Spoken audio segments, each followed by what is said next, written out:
Thank you, Sean, for the very nice intro. And yes, who am I? So my name's Elena Kiria. I'm the CEO and founder of elemed. We're a boutique talent consultancy. I've been working for the last 13 years, specifically in recruiting regulatory, quality, and clinical people for medical device and medical technology companies. So I've worked with small startups all the way through to the big multinational names in the medtech space. As a business, we have covered Switzerland, the DACH region, the Nordics. We're covering the US. We're pretty global as an organization. And we are typically called on by companies when they are really struggling to fill their roles because the talent that they're looking for is often passive. The good people are not sending their CVs everywhere. And ultimately, the industry that we operate in is one that operates on a currency of trust. So I, on the other side, have helped recruit. My personal expertise is in senior level, so director, VPs of regulatory, quality, and clinical for MedTech organizations. And me and my team spend all day, every day, basically speaking to people about their career options, about what the job market looks like. And so it gives us a really nice bird's eye view of what's actually going on across the industry. Because if you can imagine having 10 conversations a day, 5 days a week, it starts to be able to pick up some really nice patterns. And so thank you, Sean, for the invite to be able to share some of those insights and also answer questions on what we're seeing in the industry.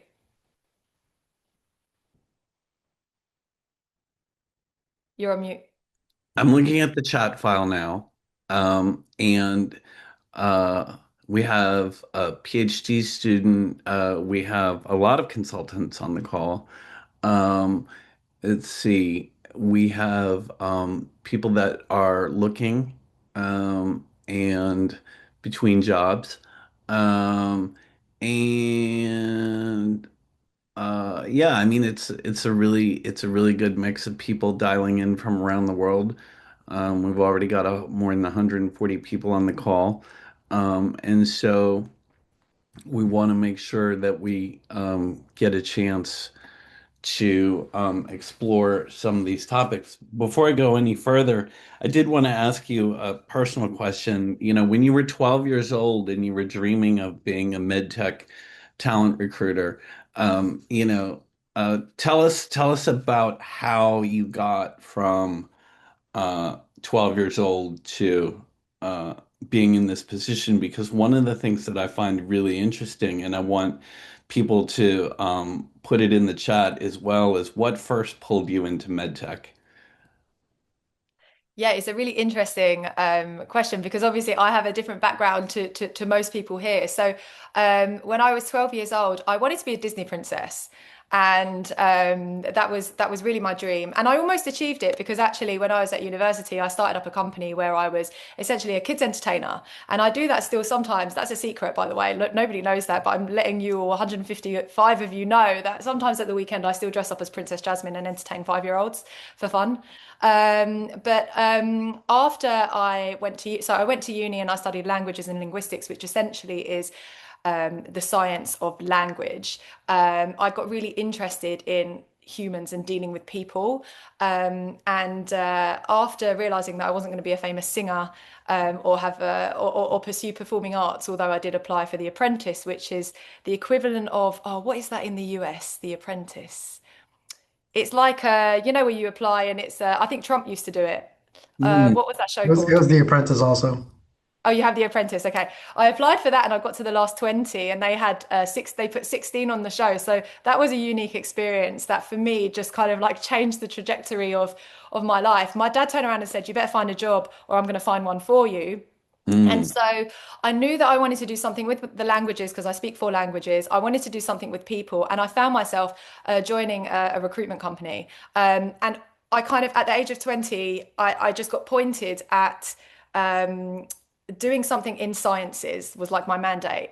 And so I started to just speak to lots of people. And I found my niche really quickly because I really liked medtech because it made sense to me, right? Like I was speaking to people in pharma and I found pharma quite abstract. When I started speaking to people in medtech, it was like physical medical devices that you could really start to actually understand how they worked. And I decided to build my expertise specifically in the medtech space, and within that, part serendipity, part relationships and networking. I made my first. I had my first big break from a senior VP within Zimmer Biomet, who opened a door for me that opened then my career to the medtech regulatory quality and clinical space. And since then, it's kind of grown. And so, although I don't have a scientific background of having a PhD, I would say that I'm a real technical recruiter in the sense where I know what 510Ks are, I know what PMAs are. I can really talk in detail with these senior leaders to really understand what they're looking for, and that helps build credibility and helps us, put the right people into the right opportunities. That's awesome. So we have a number of people that have put in uh, their pathways. I'd like to ask one or two of them to come off of speaker and in 1 minute say, how they segued into medtech. Um, Volunteers, anyone? First come, first serve. Okay, well, while you guys are thinking about that, I'm gonna uh, start with my first question. Okay, Tracy Lomax, let's hear from you. Is she unmuted?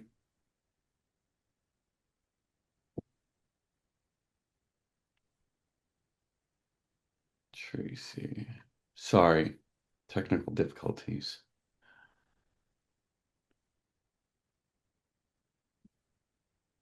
While I'm working on Tracy, Stephanie, you can go. I'll try to keep it to 1 minute. I got into medtechs actually because I really want to help people out, and I love the fact that there is medicine combined with engineering. So I came from an engineering background, and it was actually a later decision to do a master's of science in biomedical engineering, and I'm happy that I can see results from the work that I do. So I think that's really quite motivating. Awesome. Tracy, did you get promoted? Yeah, yeah, I am. Yeah, thanks, Sean. Hi, Lena. Nice to hear another UK voice on these calls. Sometimes I'm kind of the only one, I think. I'm actually a linguist by a degree, also. So that's a nice kind of common background to share. But I pivoted immediately into manufacturing engineering, straight into quality, and then eventually finding my way, always in quality, and bearing that responsibility for reg, as is in every other industry apart from pharma and med devices. It's all under quality manager. So I'm 9 years now in IVDs. Nice. But yeah, find myself also doing still to this day, even though I've been a technical expert in every kind of company. I've been in every industry that's been across aerospace, food, automotive. I've been kind of everywhere, and got all of the skills that we prize in this industry. Just under a different label in some respects, but find myself still kind of saying yes. Okay, don't have a scientific degree, but kind of really had to work, I think, hard and fast to try and at each stage kind of earn my credibility, if you like. I'm glad that you can kind of like promote this as an industry that is open to people that don't come straight through with degrees, because I think we bring a lot of knowledge, and a broader skill and understanding that actually benefits the industry. Yeah, Yeah, thank you absolutely. for that, Tracy. I just like everybody that's an engineer on the call to put engineer in the chat, because I think we have a lot of people with engineering backgrounds that make their way into medtech, and I think that's pretty interesting. Um, so Elena, I want to start with some questions. Like, what feels different about 2026 versus 3 years ago? Yeah, there's been a massive shift, right? So if we go 3 years ago, we were kind of coming out of the back of COVID. And so I'll tell you what I saw and the transition, right? So you had, when COVID hit, it killed the job market, right? Companies just stopped hiring. It was a really difficult time for us, right? Because yeah, how do you keep a business that focuses on talent moving when nobody's hiring? That's actually when we launched our mentoring program. That was really successful at the time. And at that time, it just completely stopped. No companies were hiring, nobody was looking for a job. At the end, after COVID, companies came back to the market. And if you can imagine, this is not just in our industry, this is the whole world, right? Like every company in every industry, for all the hiring that they were planning to do, it all built up and they went, boom, here are all the jobs that we need to hire. And we now need immediately right now to hire all these people. And it flooded the market with jobs. But people weren't really ready to make that move because they were coming out of what had been a really uncertain period, right? So it created this massive, it's all supply and demand. It created a huge supply of jobs and a low demand of people willing to do those jobs. So what that meant was that companies had to work really, really hard to hire people. It meant that we saw things like a lot of flexibility, a lot of remote working, companies negotiating on things that in the past we hadn't seen them negotiate on before, salary increases that we hadn't seen happen before. People making really big stretch moves because they were, in a small talent pool of people actually willing to make the moves. So we saw big jumps in seniority level and loads of things that were happening then in the market. Since then, it's almost come full circle, right? And so now what we're seeing is a situation where there's been layoffs and companies actually have decided to reorganize.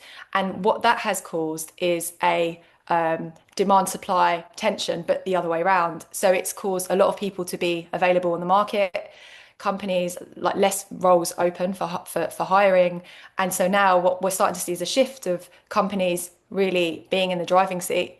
If we look at last year, like Q4 last year, it was a tough market, like I have never had so many conversations with senior people telling me that they never thought that they would be looking for a job, and actually that they had either been made redundant or laid off, or I'd been speaking to consultants that were saying that actually the project flow had dried up, that clients were not hiring as much or putting as many projects out in the market, and it kind of stagnated. Now, I'm really happy to say that in February 2026, it's picking back up, right? Like there's energy. It's still a job short market. There are still a lot of people looking, but we're seeing more movement. We're seeing more activities. We're seeing more of our clients coming to market to say, hey, we are hiring. We're seeing more companies say, hey, we want consultants for projects. And so it's rebounding back, although not towards where we were at, just after COVID.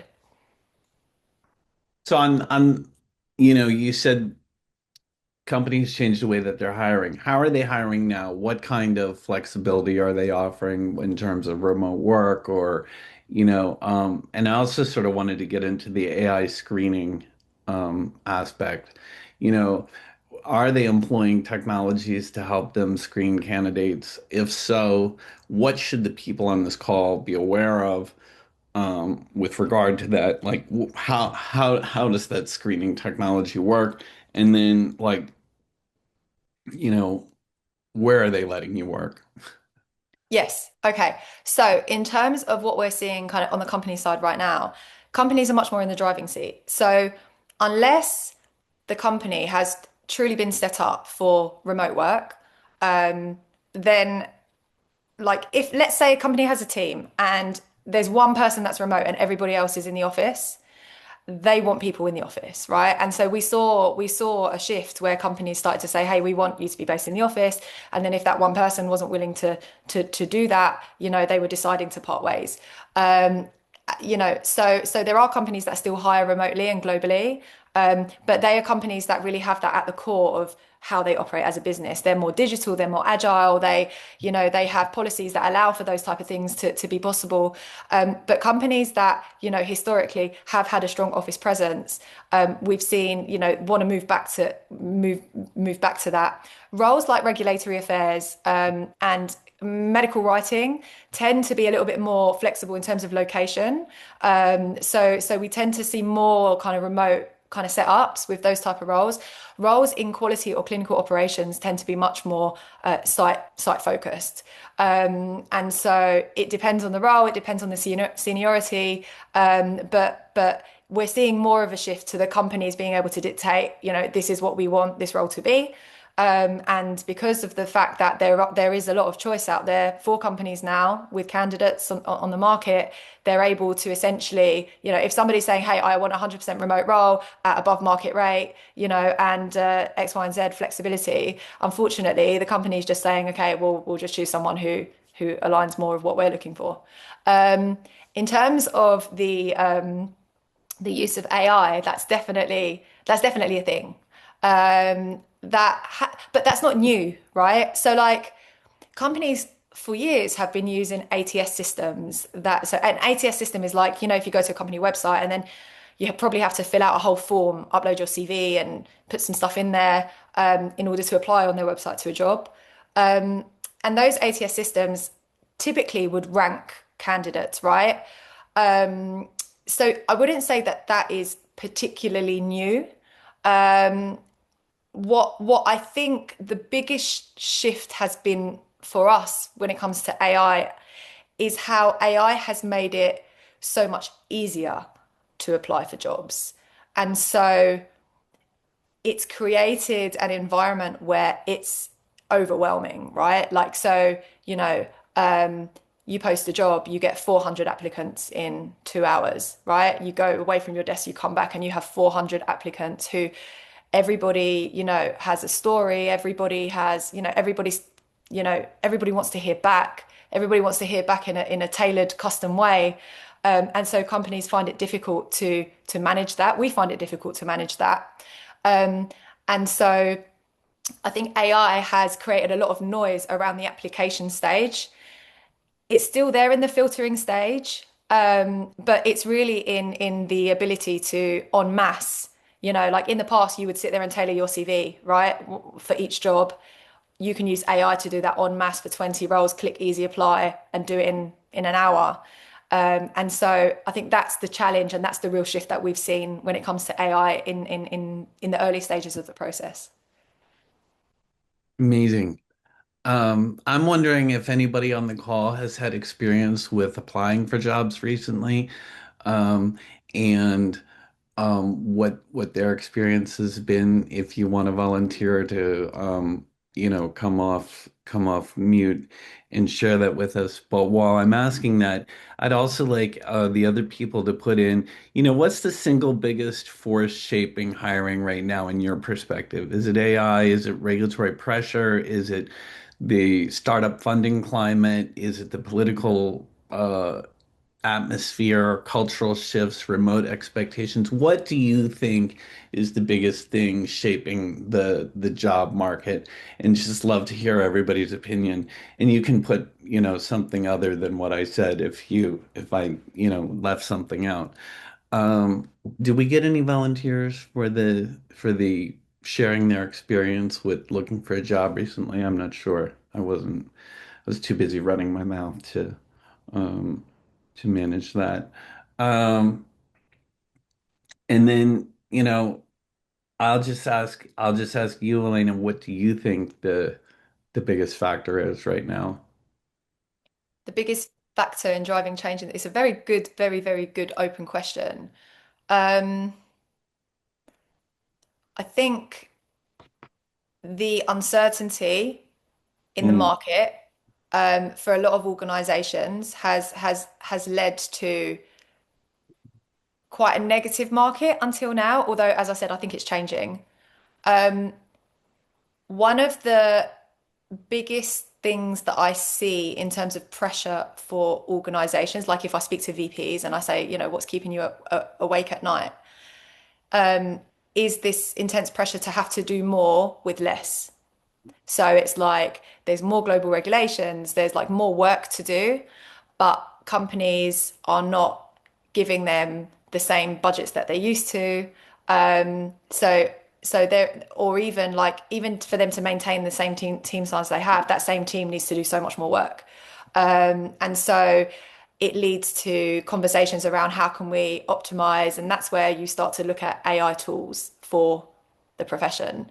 Um, so that's a big trend that we can see as well right now. So we have a volunteer to come off mute. Melanie, I believe that, am I muted or no? Hey, Sean. Hi. It's Melanie. How are you? Good. Melanie, why don't you tell us who you are, where you're calling from? Sure. My name is Melanie Lannon. I'm calling actually from Palm Harbor, Florida, and I work for probably what would be considered a mid-size medical device company. Um, I actually kind of have a unique entrance into MedTech. Um, I was a surgical assistant for 15 plus years. I also had opportunities to work with doctors privately in their offices, both in their front and back office, and then worked with them in surgery as well. Um, Most of my experience has been with neurosurgery, orthopedics, general surgery, but I literally did anything from cataract surgery to liver transplants. So a wide gamut, but unfortunately, I had an injury that happened in the operating room and I couldn't return to that career. And so my doctor's like, well, you're too young to retire, so you're going to need to find something else to do. And luckily, the company that I'm in with now, I've actually been here for a little over 8 years. They were looking for a complaint reporting specialist. Mm. And so that's how I got my foot in the door. I did that for about 2 years. Started asking a lot of questions about clinical affairs, knowing that that was really my passion. I wanted to still be able to help patients however I could. And ended up, they had a medical writer opening. And of course, I was in the OR, right? Computer is fairly foreign to me. But my boss was like, no, no, you're going to be really good at it. And I'm like, told her she was crazy. But I applied for it. I got the position. And just kind of learned a lot about clinical affairs and learned that we didn't really have the structure that we needed for the type of company that we were. And I was given the freedom through my company to build our current clinical affairs department. So basically I started it from the ground up, and I now have a team of 9.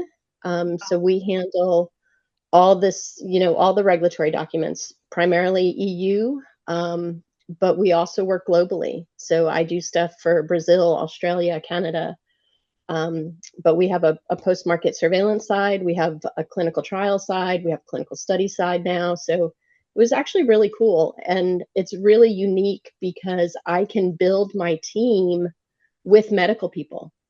And one of my passions is to let people know about this field and let people know that have medical experience and maybe don't want to be in the operating room theater anymore, or maybe can't be in the operating room theater anymore.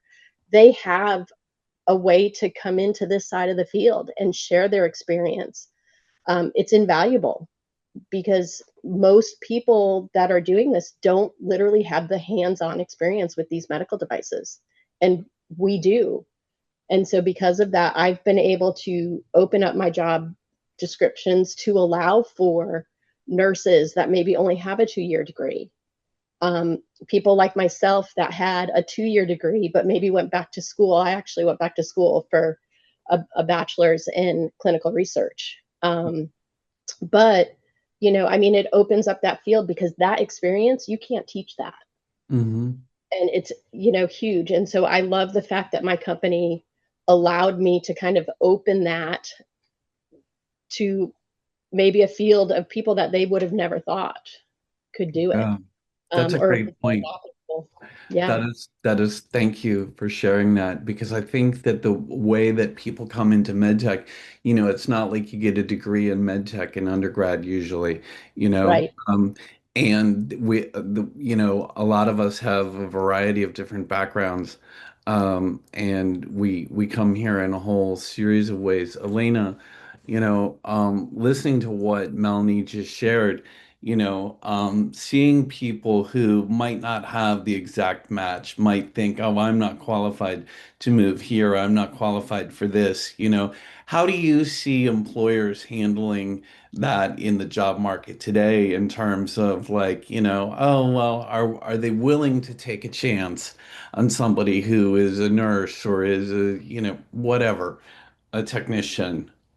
Yeah. So in particular, so this is an amazing story. So thank you for sharing that. And in particular, like in clinical, we see actually now we see companies with preference for people that actually have like experience within the hospital in the field, especially when they're bringing them industry side, because these are people who have actually lived, on the other side and actually used the product. So that's actually a value add for organizations.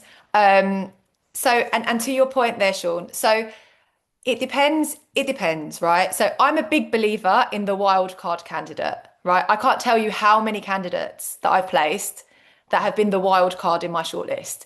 And so I have a knack for, advocating for the wild card, which is the person that might not fit 100% on paper, but just has something a little bit different about them.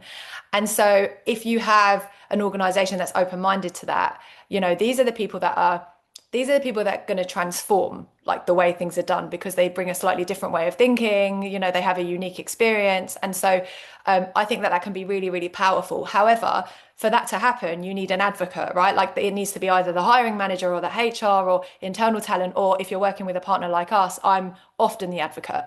What I would say to someone who's maybe on the candidate side, though, it's something very powerful, which is this story. Do you know this story of the bear? The two guys that are okay. So the story is something like, so forgive me if anyone knows this like better than me, but this is like the gist of the story. There's two guys that are like walking in a forest, and then all of a sudden they hear a bear. And one guy stops to tie his shoelaces. And then the other guy turns to him and says to him, "What do you think you're doing? Are you crazy? Why are you stopping to tie your shoelaces? You're never going to outrun the bear." To which the guy that tied his shoelaces turned around and said to the other guy, "No, I don't have to outrun the bear. I just have to outrun you." And this is actually something really powerful when you think about job search, right? Or anything like that. You don't need to be the perfect, most best candidate. You don't need to fill 100% of the requirements on the paper. You just need to be better than the other people that have applied. And yes, there might be 400 applicants, but I can tell you that most of them are irrelevant. And so the reality is, out of the 400, there might only be like 50 that are kind of like, look, actually decent, right? And out of the 50, they have to align the right salary expectation. There's so many ifs and buts. So in truth, you're probably only competing with like maybe 15 or 20 like really strong candidates. And so you don't have to be better than 400. You just need to be better than everybody else. And so I always advocate, especially for women, there was a study done by LinkedIn that showed that women are less likely to apply unless they fulfill like 100% of the criteria. Whereas men are more likely to just throw their hat in the ring and see what happens. And so I always encourage, so to apply with intent. So don't just apply, if it's like, let's say it's a software development role, you have no experience in software development, obviously, right? But if you're kind of like at like 70% of the way there and you're not sure, give yourself the benefit of the doubt, because if you don't give it to yourself, nobody else is going to give it for you. So while we're on candidates, let's go to a couple of the questions that I have written down. What makes someone stand out? Like you're in the final 15. What is gonna make the person stand out? I mean, it could be any number of things, obviously, but in your Yeah. experience. For me, and not just for me, sorry, but for my clients, right? What makes somebody stand out is everything around the technical skills. So the technical skills are going to get you to a level where you need to be, right? That like hits the benchmark. But then it's stuff like communication, leadership, influencing skills. And the single most important thing is, can you understand how what you do impacts the business and talk in business terms? And what I mean by talking business terms is, can you literally draw the line between this thing that you're doing over here and how that either makes or saves money for an organization? And if you can't do that, then when companies talk about strategic or leadership or commercial acumen, what they're talking about is your ability to connect what you're doing over here in this department on this team in this team to how does the company actually make or save money. And so the people that are able to go into an interview and talk about business impact rather than um, daily activities, they're the ones that get the job every time. Yeah, when I was applying for marketing jobs, I found that the magic words to say to an employer were marketing needs to be a profit center, not a cost center. Yeah, And um, saying that immediately set me apart from any number of other candidates who were just like, I want my budget, I want my team, I want my schedule, I want to yeah, know, when I get my vacation time, I want to know this other stuff. And that, their focus during the interview was very different than my focus. And so that's some good advice, telling people how it's going to affect their bottom line. Because a lot of times when the C-suite is hiring, particularly, they're really concerned with return on investment. The other thing that I would say that as a hiring manager, I'm particularly wary of is making the wrong hire. yeah, Getting the dud and then taking 6 months to figure out that you got the dud and another 6 months to get the dud out of the role. Um, and how can we as employers avoid the wrong pick? yeah.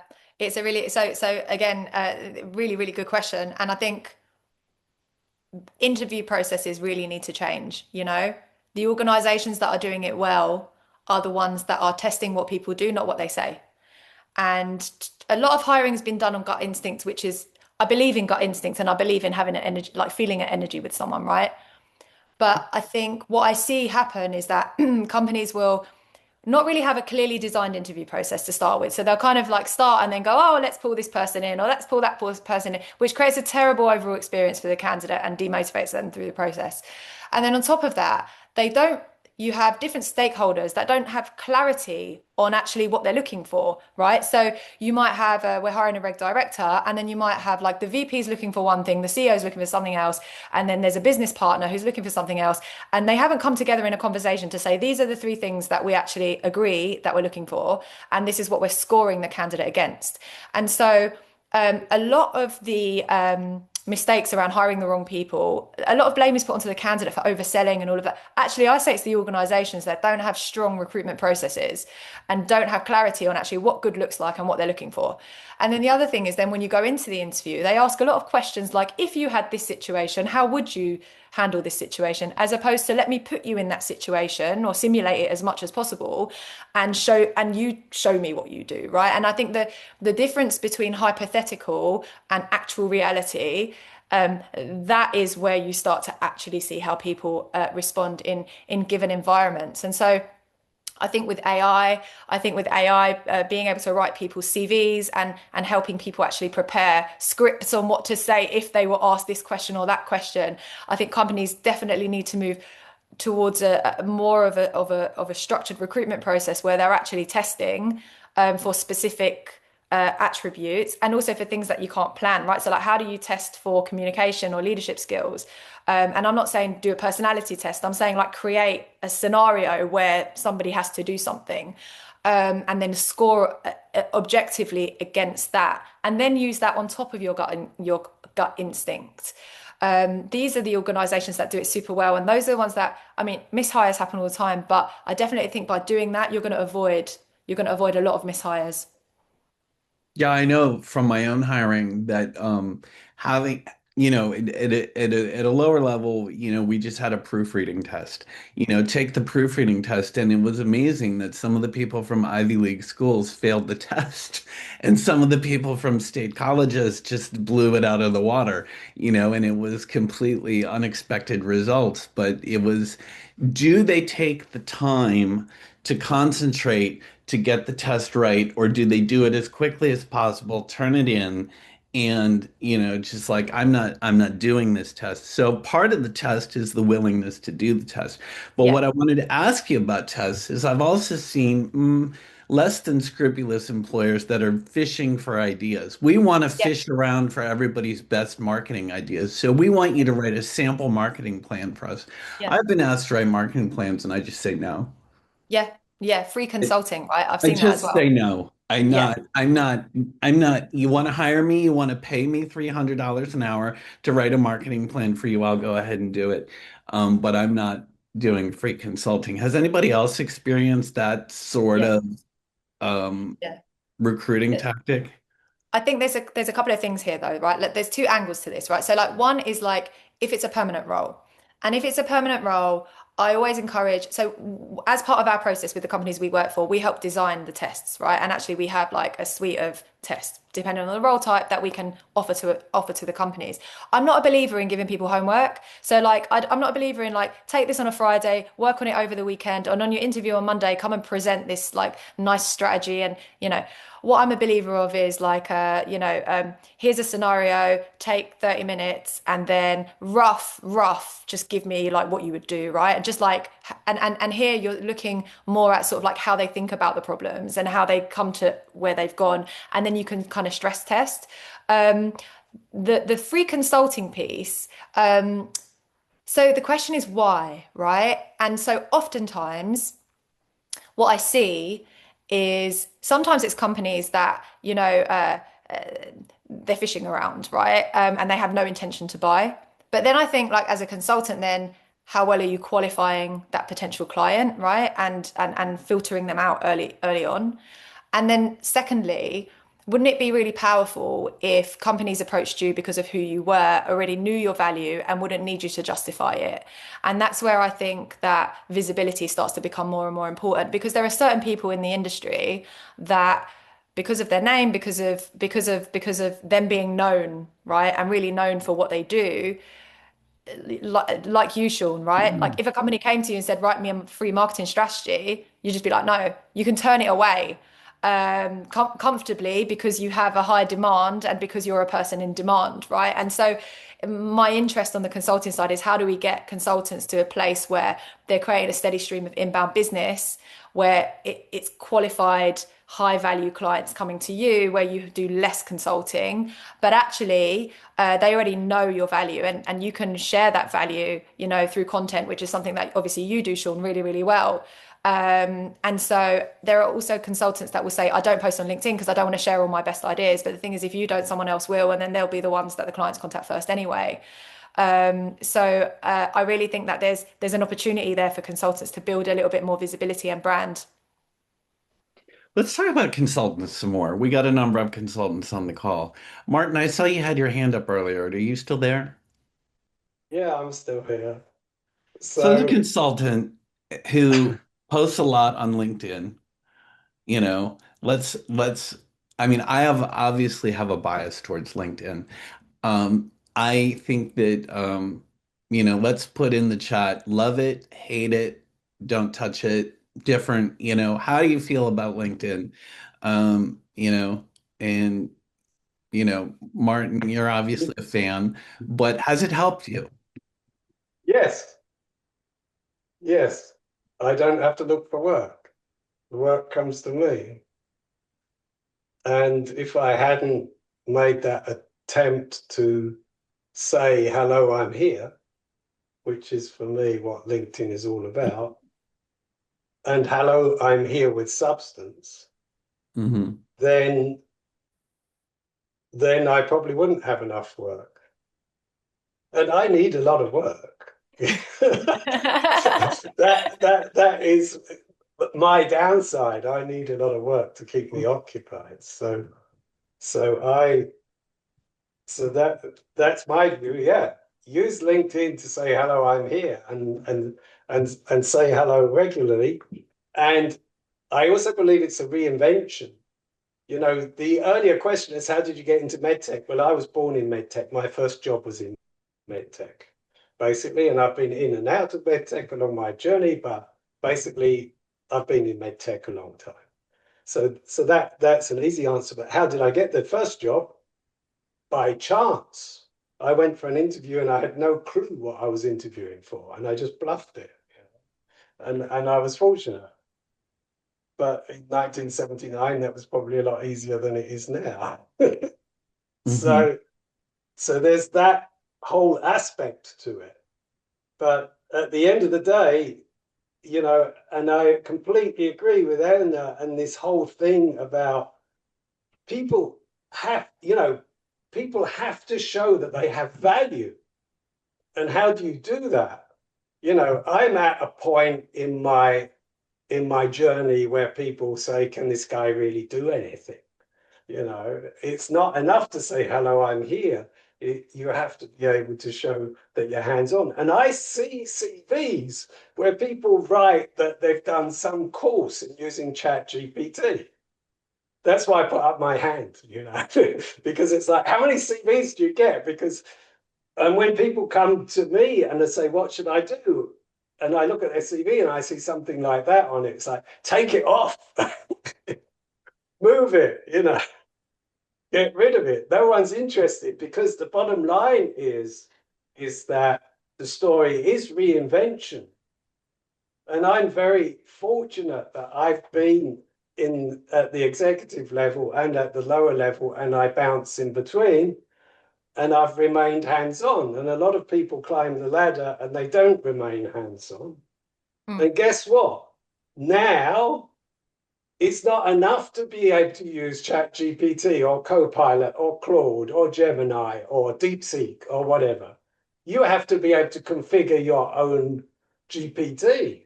And not only that, the new merge is you have to configure the skills for this GPT. It's not enough to write a description that you're a person as old as me who's been working in medtech all this time. You have to tell the thing what skills it has to have. So, yes, it's a continuous reinvention and a continuous, hello, I'm here, I reinvented myself. That's a great point. The continuous reinvention theme is a theme that I've been exploring actually with ChatGPT. I get into arguments with ChatGPT on a regular basis about the impact of the LLMs on the job market, on the employment environment, on the future of work.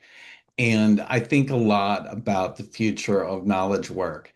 And I think a lot about how it is that we're going to be making money five years from now. And I'm trying to build my company and my clients' companies for that environment, for not the job market of yesterday, not the business climate of yesterday, not the website of 2 years ago, but the website of 2 years from now. And trying to look at it in terms of how are people going to hire consultants? How are people going to evaluate expertise when everybody sounds good on paper? And that's the downfall of the LLMs, is they make us all sound like rocket scientists, even if we're, not And not anywhere near that.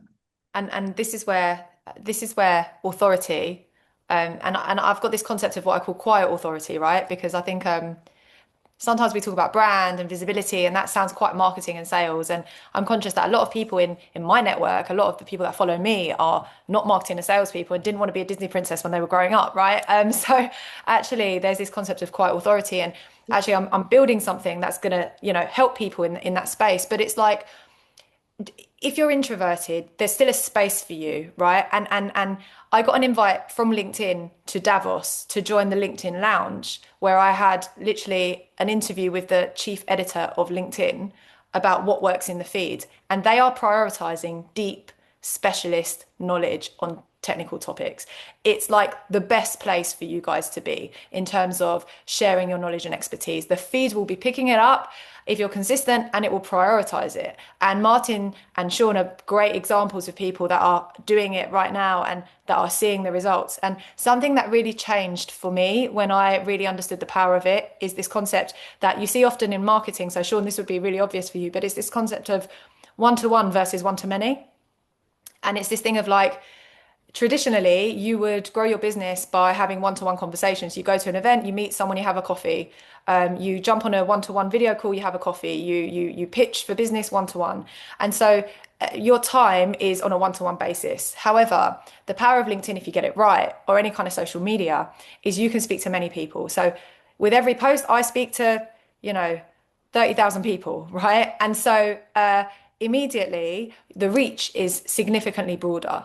And I can't speak to 30,000 people in a day. Even if I go to an event, even, unless it's an event with 30,000 people in the audience, it's very difficult.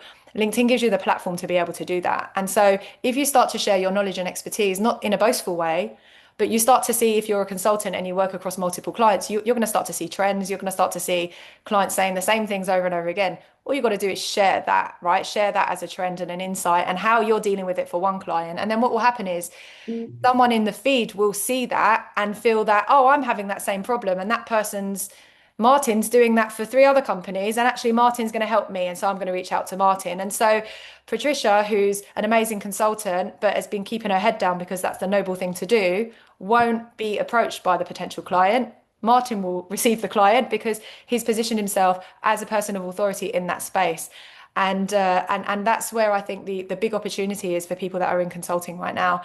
And then the other thing is that if you build obviously this authority around your name, it doesn't matter about AI, it doesn't matter about any of that, because there is only one you, right? And so it builds a moat around you, your business and your experience that is very difficult to for somebody to come and take away. So that's my 2 cents on it.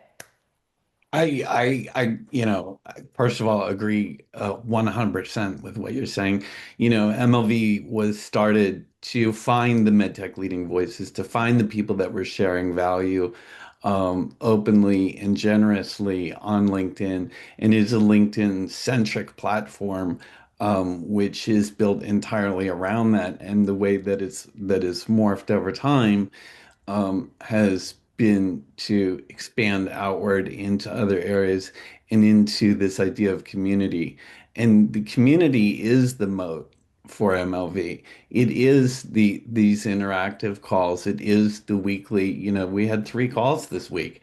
And just to be providing value over and over and over again to the community. Now, we have 9 minutes left. I want to make sure that we give Jose a chance to show what we've been building because I think that it's pretty interesting. It's called MLVx AI. It is an AI-powered platform, but it is an AI-powered community. And here we have collected the MLV 100 for 2026. These are people that are worth following on LinkedIn. It's not to say if you're not on the list that you're not worth following on LinkedIn. But I'd really love it if everybody who is on this call take a moment and you can log in with LinkedIn, or you can log in with Google email.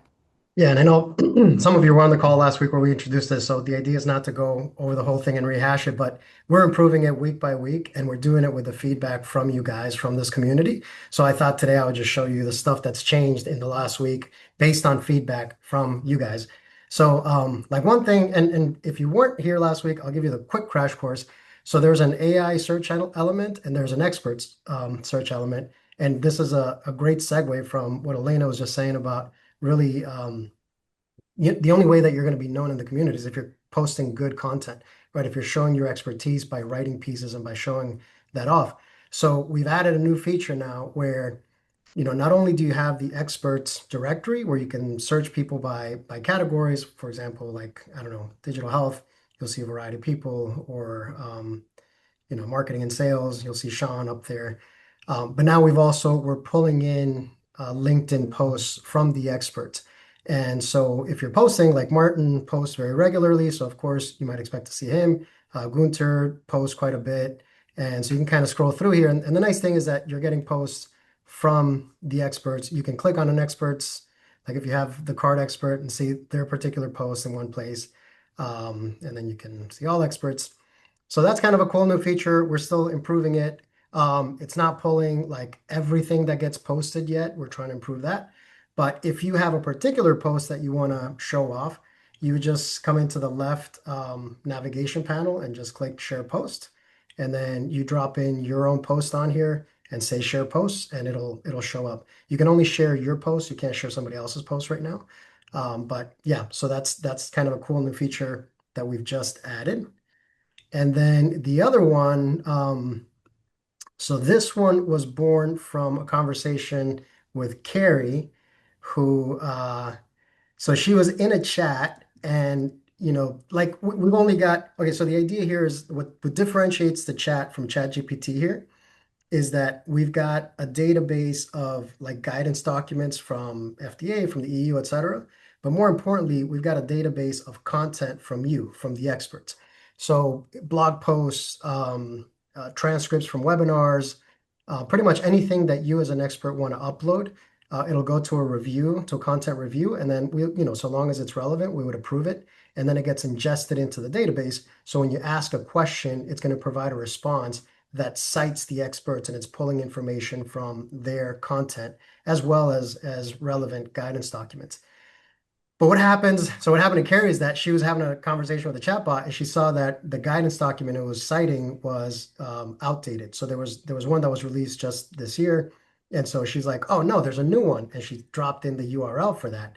And it's like, okay, cool. But it didn't have a mechanism to ingest that into the knowledge base.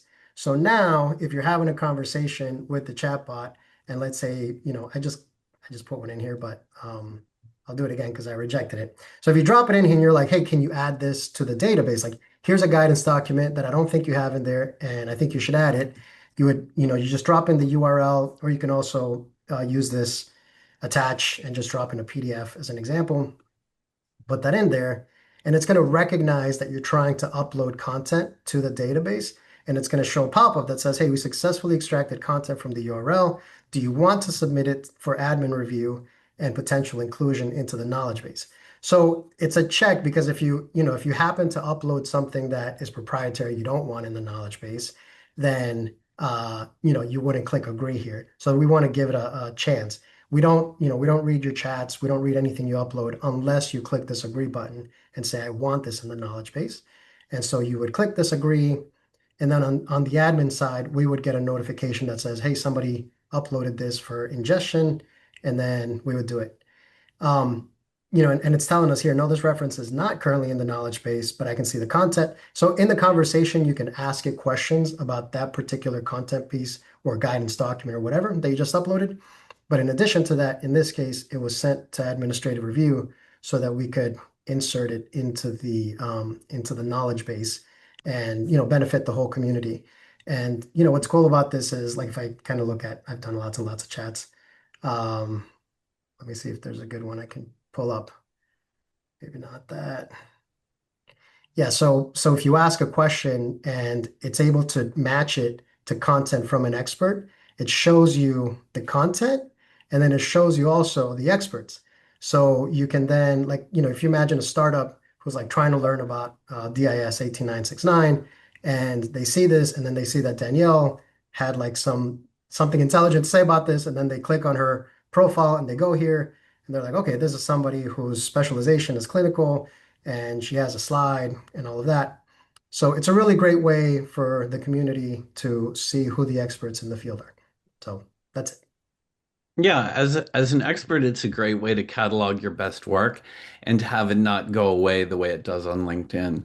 But as a user, as a seeker of information, as somebody who you know, wants to just ask questions and get answers, and know where the answers are coming from and understand that I mean, one of my big problems with ChatGPT is like, it will just give you the answer, but it won't say who said it or where it came from or anything meaningful about it. And you're like, well, how do I even know this is true?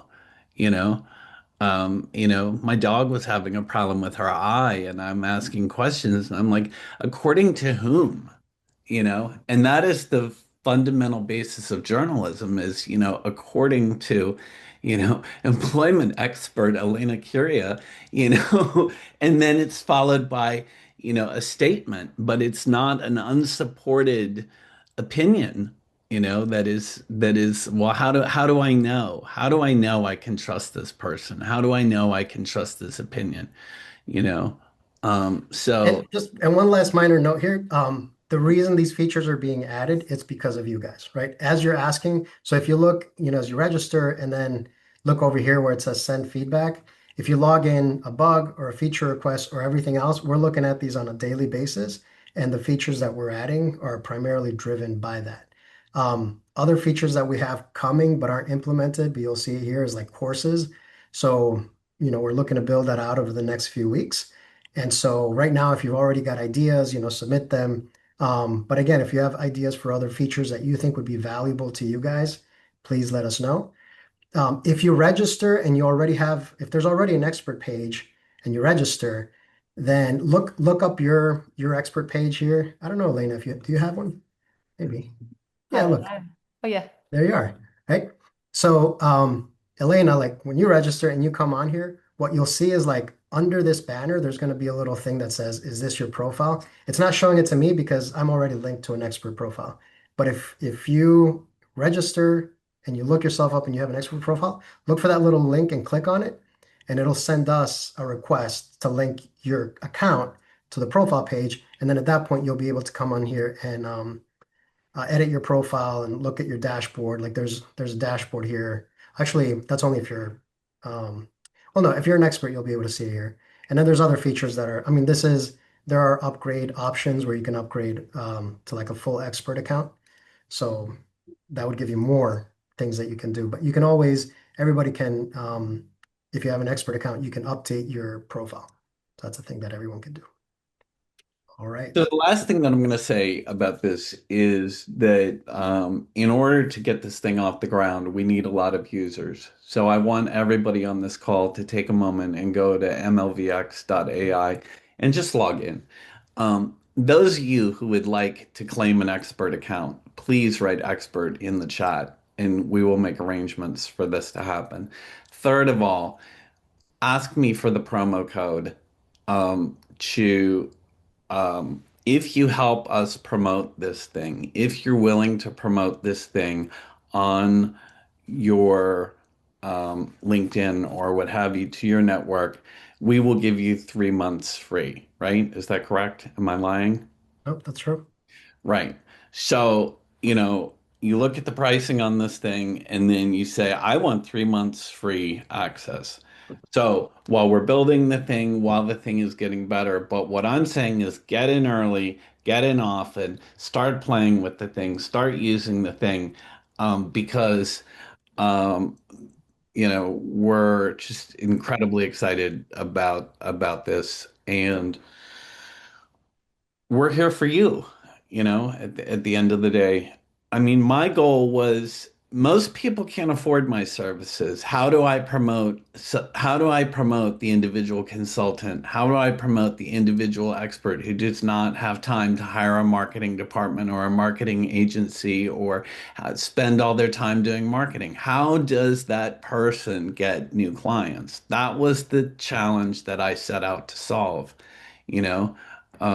And with Jose's help, this is what we built, and I just love it.